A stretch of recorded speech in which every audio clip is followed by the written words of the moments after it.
Génesis de la teología de la liberación y principales intuiciones es el texto que nos presenta Tamayo, y en él podemos darnos cuenta que la teología va a ejercer siempre una funcionalidad histórica porque entra en una relación con la cultura en la cual ella está rodeada.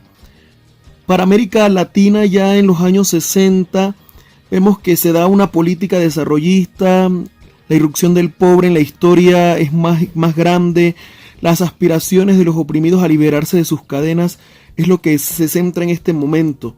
El nacimiento de los movimientos populares de liberación, la presencia activa de los cristianos en los procesos históricos de liberación y el compromiso del conjunto de la Iglesia latinoamericana en la defensa de las mayorías son una de las grandes cosas que hacen que el discurso cristiano tenga una nueva hermenéutica de la fe, y esto es lo que se llama la teología de la liberación, que tiene dos realidades. Por un lado, la primera es ver y buscar una nueva reflexión sistemática que tenga en cuenta las condiciones de la vida del continente, y en un segundo momento es esa recopilación de declaraciones y documentos de grupos cristianos comprometidos donde se va a testimoniar la nueva experiencia colectiva de fe dentro de todas esas luchas y todos esos movimientos revolucionarios.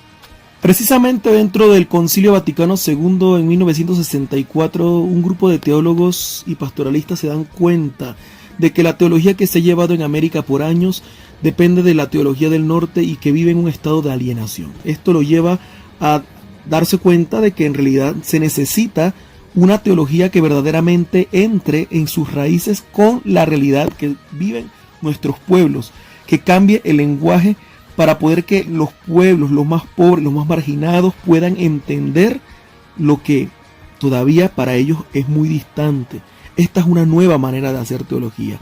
Por eso cambia aquí y se da como una forma nueva para poder entender la fe, pero sobre todo esta reflexión teológica ayuda, como dice su término, a la liberación de esas personas que se encuentran en esas situaciones de opresión principalmente. Eso es lo que viven los pueblos latinoamericanos.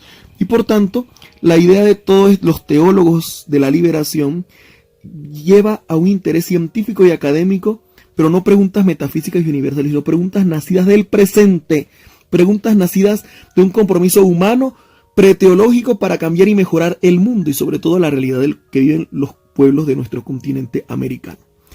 Aquí es donde entra en un papel importante la figura del pobre.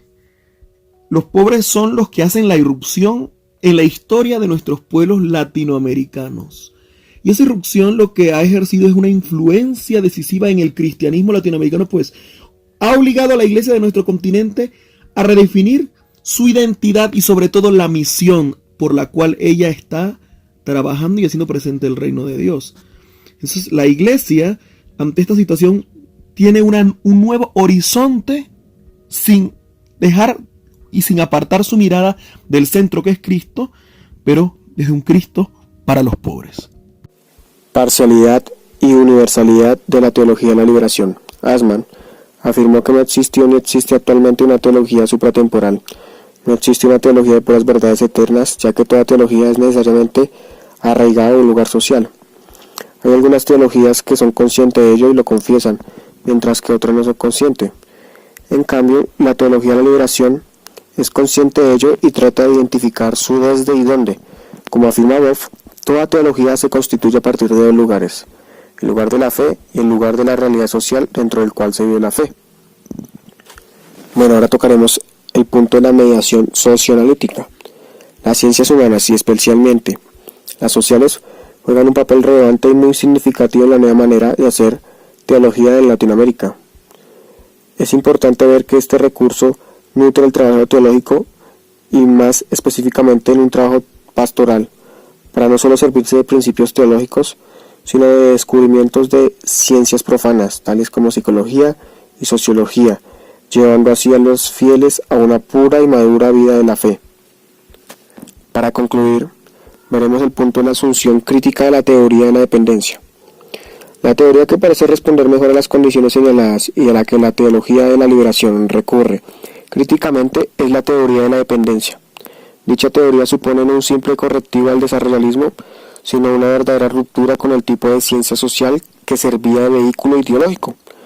La dependencia se entiende como una situación condicionante global de nuestra historia, como condición que dio forma y cuerpo concreto a lo que somos. La teoría de la dependencia estuvo muy presente en los primeros pasos de la teología de la liberación y en importantes documentos de la Iglesia latinoamericana. La teología de la liberación tiene muy en cuenta las aportaciones de esta teoría, pero no rindiéndose a ella de manera incondicional, sino con un sentido crítico y sin renunciar a otro tipo de análisis. También es importante resaltar que Gutiérrez muy específicamente señaló de manera acertada los 3 niveles de la significación en el concepto de la liberación, los cuales son la libertad política, la liberación del hombre a través de la historia y la liberación del pecado y comunión del hombre con Dios.